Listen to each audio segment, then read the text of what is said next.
So, Susannah, what are you doing for this? Fancy a pint? No thanks.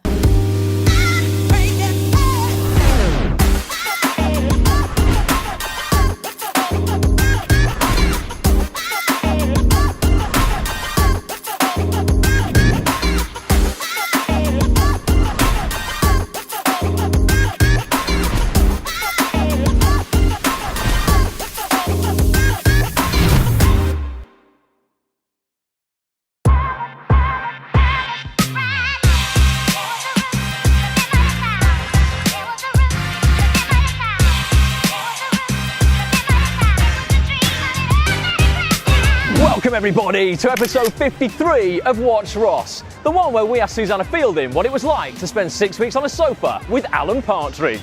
Aha!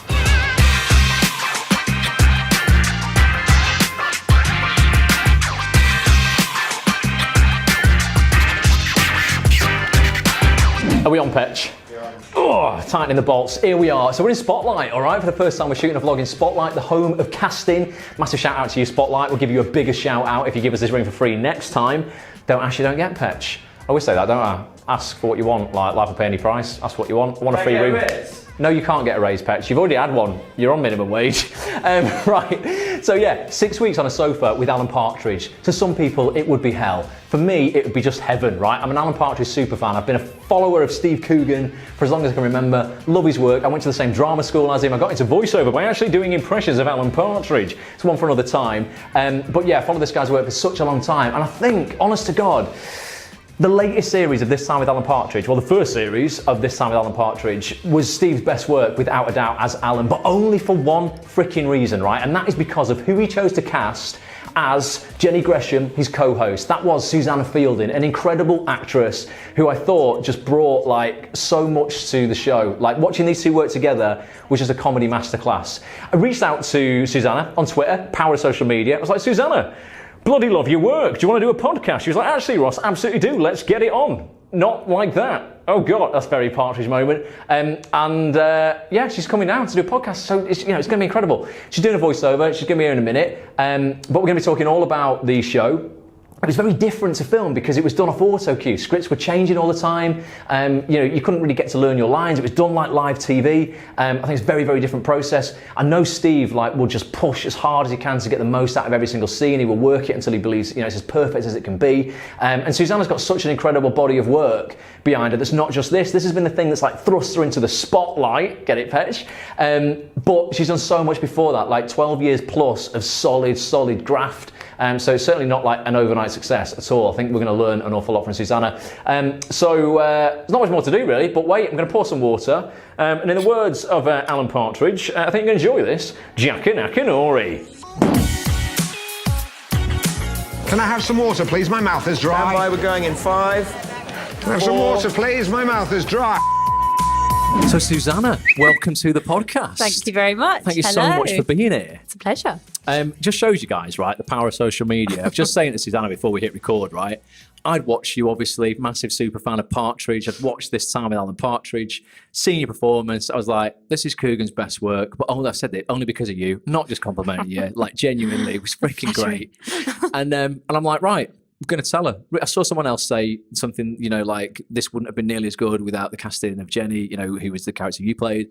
I was like, I'm going to reach out, go, Susannah, congrats, right? I'd love to do a podcast with you. You up for it? What? And you were like, I love podcasts. That was it. Dead easy. Boom, here we are. Bosh. So if you don't ask, you don't get. What do you think of social media in general for opportunities in this industry and networking? Well, I have a real love-hate relationship with it. I'm not on Instagram because I know that I've just spent my whole time looking at other people's bottoms and what they had for dinner, feeling jealous. And also just I think it can be a little bit hard to really compare the reality of someone's life and your own just from an image. Yeah. So I'm one is enough for me, and I am on Twitter, and I've had some amazing connections through that. I've been able to let directors know that I loved their work. I've been able to compliment other actors on things that I've just felt is, really important to tell them how much they moved me or how much I admired that particular performance.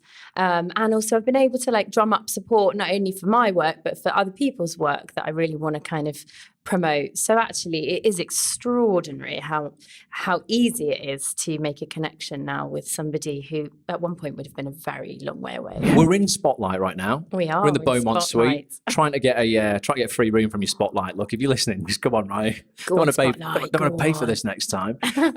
We'll do a deal.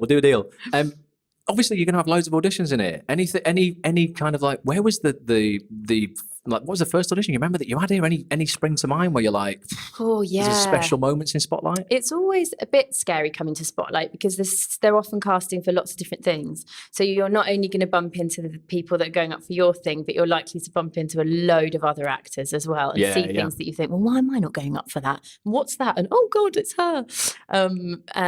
What they do over here though, which I really appreciate, is they often don't kind of put you all up against each other, the same people that are going up for the same part, if that makes sense. They'll kind of do you and then someone who's going up to play your brother and then your mum or whatever. So you're not seeing your direct competitors. But I do remember coming in here in the early days and having been a few sort of mistakes in that department and coming up against my doppelgangers and the people that would be my main competition for the next 10 years. So those are times when it's kind of tough to hold your nerve. When you walk in the room and there's like 10 of you, and like, oh my God, there's that guy out of that thing, and like, oh, he's got way more profile than me. Exactly, and you immediately start to doubt yourself and think, oh, of course she's right for it. She's way more right for it. And oh no, she's wearing a blue dress. I should have worn my blue. It's a mental game, though, isn't it? Mindset. Yeah. How's that? I'm just going to make this a little bit that way. How's your mindset kind of like developed over the years? Because you've had, and we'll go back through this, like you've got such a great body of work now. You've had,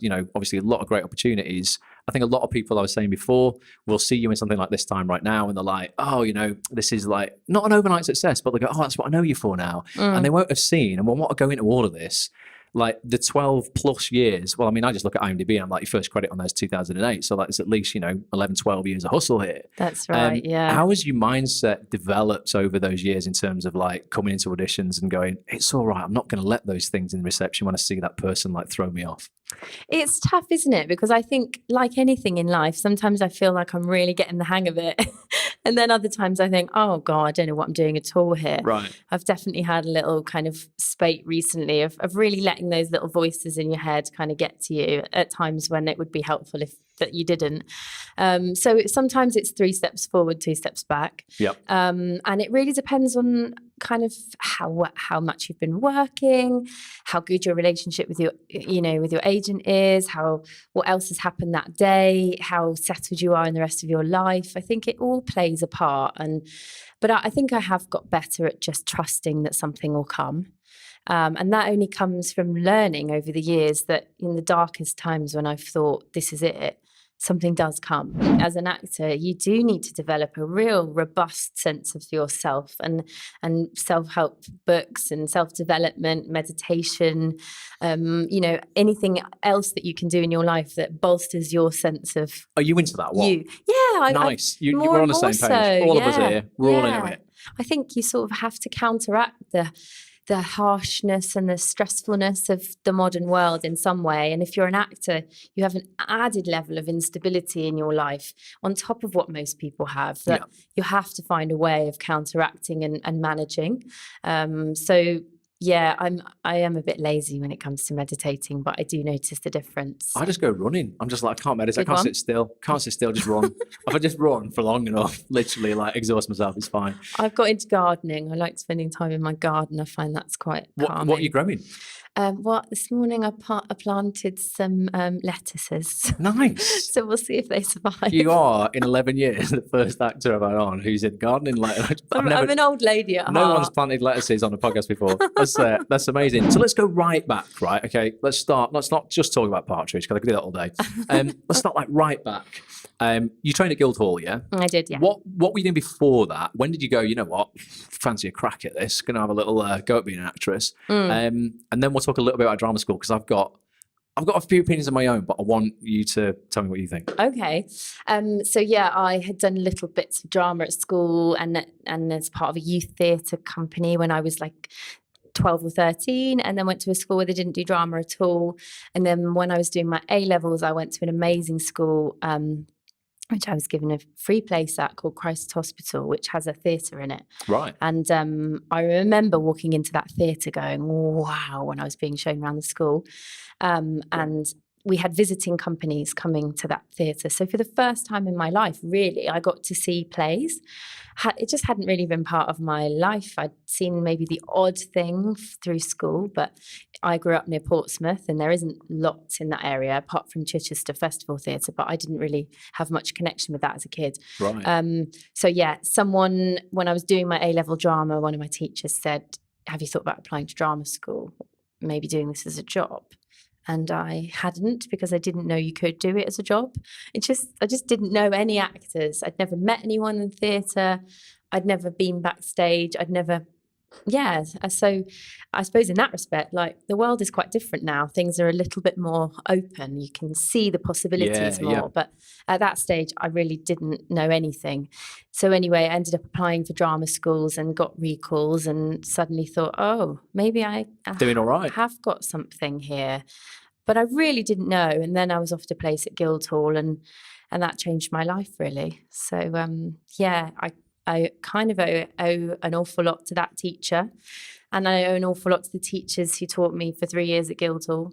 And I owe an awful lot to the director that gave me my very first job. What was your biggest takeaway at drama school? And also, so many people listening to this, I promise you, Susannah, are hung up on not going. Mm-hmm. And they're like, I haven't been, I'm not a real actor. I don't feel like I'm legit. Some of the most successful people, my friends who have made the most out of this industry so far and are really massive, neither of them have been to drama school. What was your biggest takeaway? And what would you say to those people who are hung up on it or unsure whether they should go or not? I suppose, oh goodness, my biggest takeaway.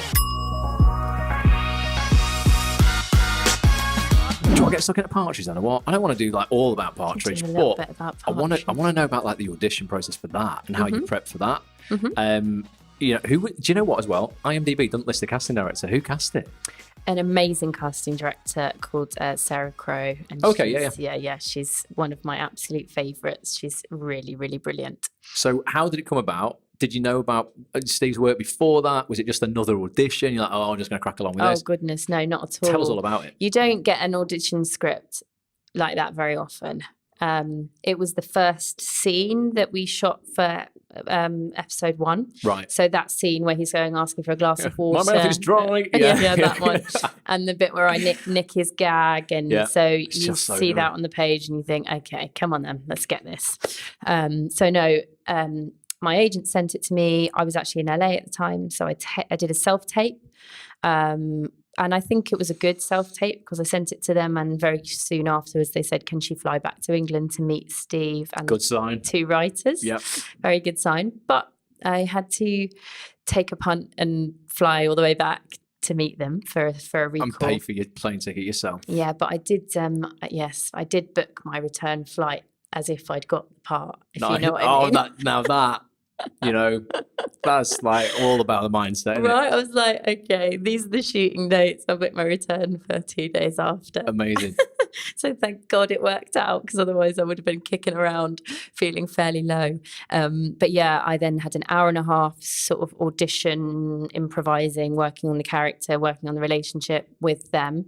And it was, I was sat in Patisserie Valerie on Old Compton Street beforehand. Absolutely. Am I allowed to swear? Oh, of course. Shitting it. Really? Bloody hell. So right, okay, so to walk us through that process then, how did you get yourself back in the zone?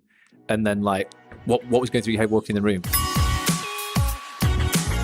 You literally spent 6 weeks on a sofa with Coogan. Yeah. How did you prep filming? What was a filming day like? The whole thing, I guess in terms of the scripts I've heard kept changing. And Steve's renowned. I did a film years and years and years ago that I think I got out of, to be honest, called 24-Hour Party People.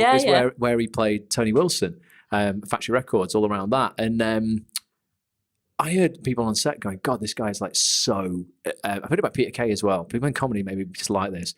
So specific in terms of what they want. Yeah. And like they will just go again and again until it's like as perfect as it can be. What was that like? It's so true. Those guys will redo 20 seconds for a whole day if they have to make sure it's right and get the joke right and make sure it's as funny as it can be. And they will rewrite it until it's the best version.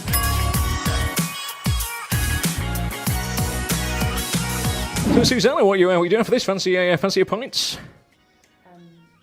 No thanks. I'm fine. Nope, neither do I. Bit of Partridge. Right, we've got to be dead quick now, right? Okay, because Susannah's friend has been outside for 40 minutes. We didn't realise the time had flown by so fast. So much fun. Oh, God, I think you're going to hurt me quite badly with that thing. Don't worry about it. Right, we're going to expand on a point that we mentioned there. And this is really interesting, right? A lot of people from the outside looking in are going to see you flying now, what they perceive you as flying in your career, and they're going to think it's like a constant, like, upwards trajectory, and that, like, this is just the way it is for so many people in the industry. Apart from them, it's like everyone else is doing so well, but I'm not doing so well. You mentioned so honestly in that podcast times you've come off the stage at the National, and then you've gone back to washing pots. You know, you've been sweeping up, fag butts outside pubs. You've just been on stage at the RSC.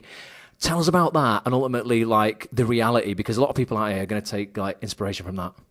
Yeah, there's just no, like, linear upwards, like, motion really with this job. It's all ups and downs and ups and downs, and I think that's what makes actors special. Is that that's why we're rounded generally quite nice human beings, because we've been up and down and up and down, and we've done jobs that we really didn't want to do, and we then have had amazing opportunities as well. So it's important to remember in those times, I think, for us all to just be a little bit more honest about how hard that can be, and that it isn't just easy peasy for everybody. Even those people who are winning Oscars, sometimes they don't work for a year afterwards. It's such a common story, that just as you think you're making it, it all dries up again. So yeah, that's a common one, I think. Yeah, so true. Well, we had Rachel Shenton on the vlog. She won an Oscar in March last year, and it's like, it does not, the world suddenly doesn't just, like, fall at your feet at that point. You've still got to hustle your ass off, like, regardless of these accolades. It's not, absolutely just not what it's about. Final word of motivation then. We spoke a lot about kind of, times where you have gone back to those kind of jobs, and you've been like, right, you've thought of actually doing other careers, and you've even looked at other careers, and you said, like, the industry's kind of brought you back in. You mentioned that you've, like, trust's a big thing for you, and you've just got to trust that the universe has kind of got you back. You've got to keep on going. Let's just get a little bit kind of, like, out there universe-wise, and, like, a bit, kind of law of attraction-esque. What would you say to people who are, like, maybe thinking of getting a different job right now? I think it is really important to ask yourself, is this making me happy? Do I really, really want to do this enough to weather these storms that will inevitably come, whether you're Kate Beckinsale, or you've never had an acting job in your life, whatever. But stamina is the name of the game. So ask yourself honestly, take your time to really work out, like, do I really enjoy this? And if the answer's no, don't put yourself through it. But if the answer's yes, then keep plugging away, and keep asking for help, and keep asking advice, and keep going. One 3-letter word can change your life. Yes. Thanks so much for watching. I mean, this has been such a pleasure. Go meet your mate. I hope you've enjoyed this. Listen to the full podcast on atsonthis.tv. Get your membership. It'll be literally the best thing you ever do for your career. We'll be back with some great guests next time. You're going to be watching the vlog from now on. I nearly called you Jennie then. Oh, yeah. Bloody hell, Jennie. Susannah. The lines are blurred. I'll be watching it daily, yeah. Right, excellent. And we'll see you for this time Series 2 that we're both going to be presenting. We do a little catchphrase at the end. Susanna, I've not warned you about it because we were in a bit of a rush. Everyone want to come round and do it? So come on, we've got 3 seconds. Susanna's got to go. We'll do a little countdown, 3, 2, 1. Thank you so much for watching. Until next time, bye for now.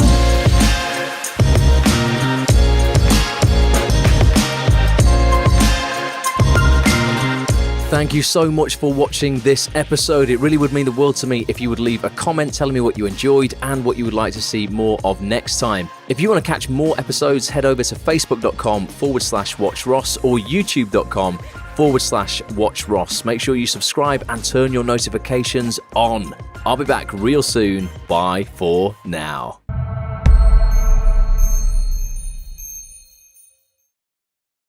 Well, important stuff there.